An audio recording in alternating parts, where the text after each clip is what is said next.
Okay. I am not talking about it. I'm just trying to translate what is written in the Constitution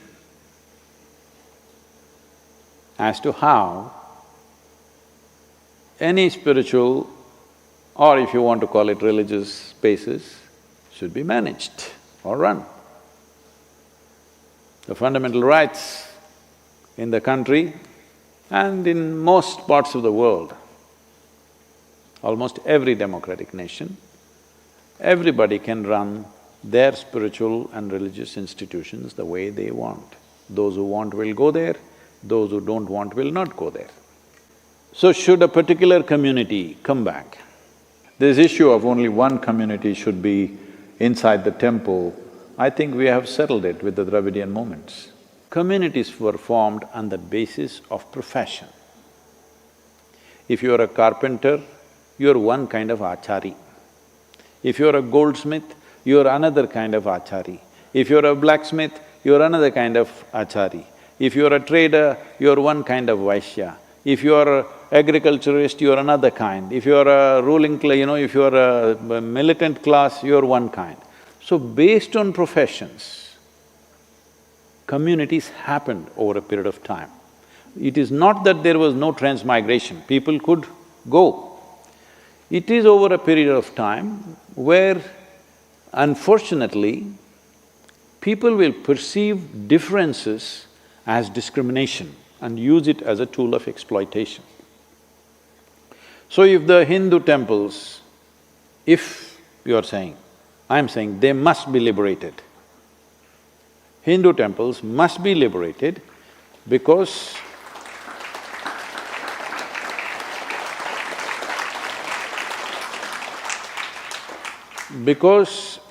one important aspect of this is, it never belonged to a particular religion, it belonged to a particular trait.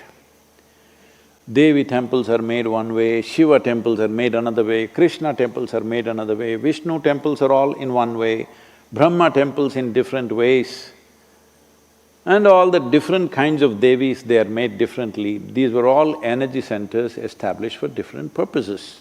According to your purpose, whoever you are, you could go there. And according to its nature, different class of people manage different types of temples. Over a period of time, for the maintenance of the temple, by the devotees constantly contributing to the temple, temple's wealth grew.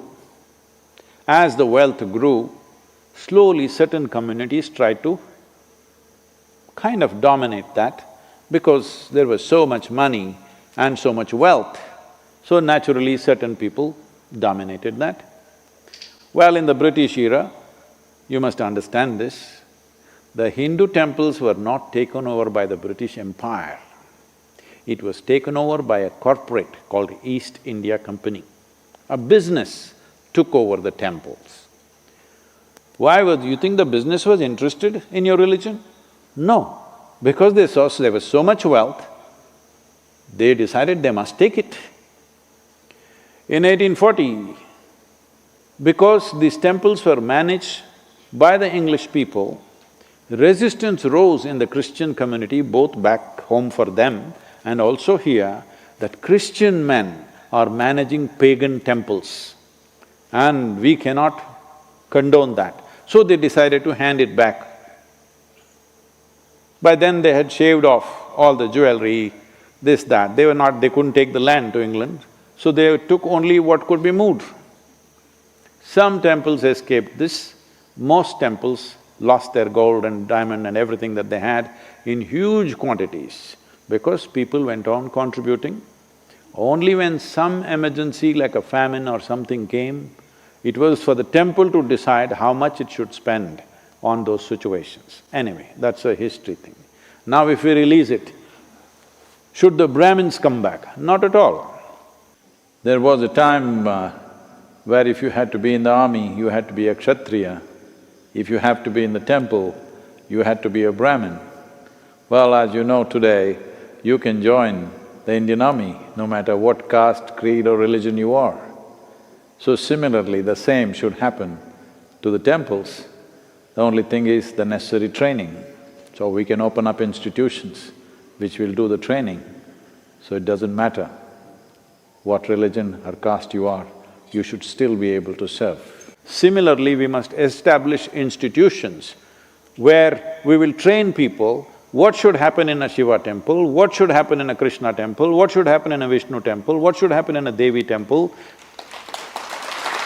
So, whoever learns the process and passes the examination,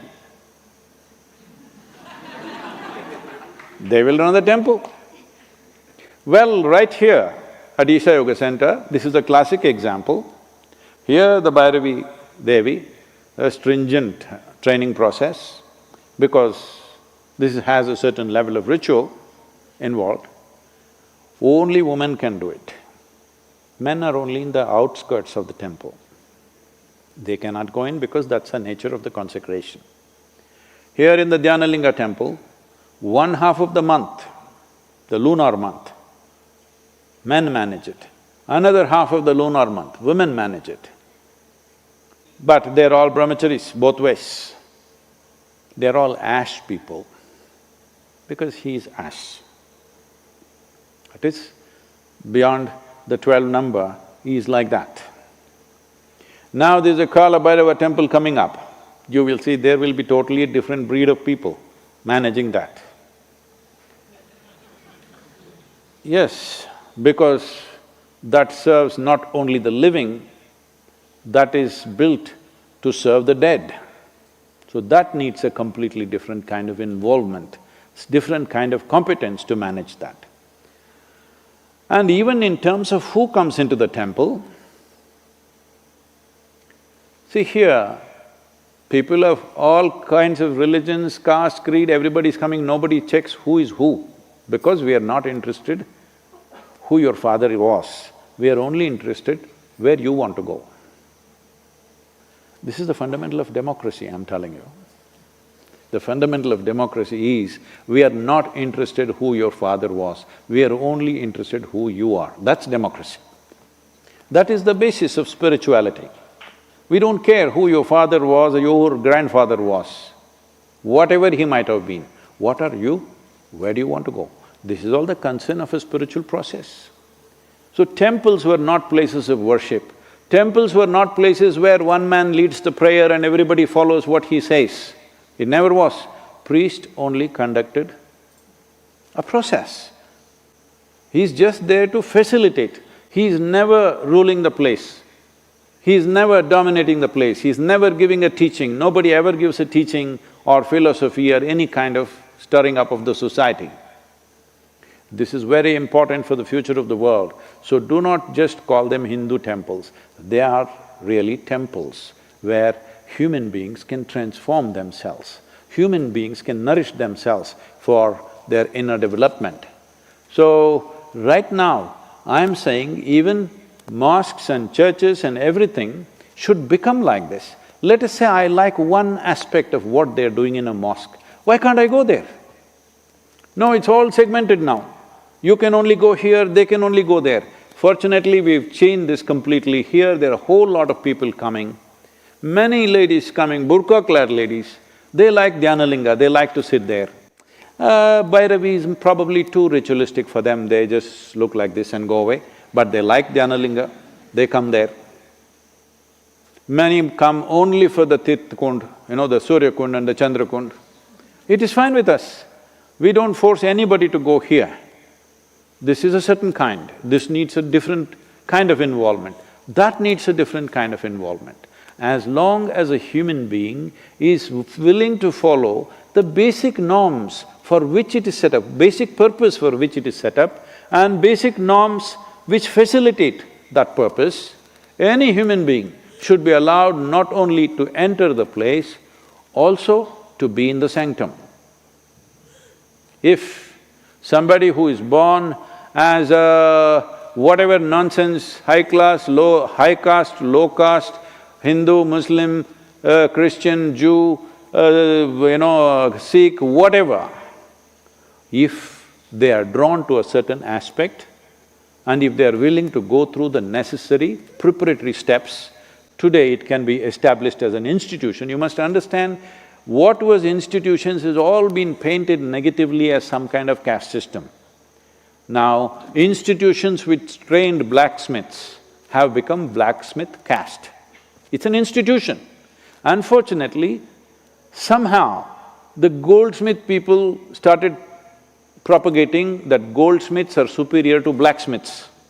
Though you cannot live without a blacksmith in a society, you can very well live without a goldsmith. Yes. So this superiority, inferiority business is something that's happened later on. The temple never had that.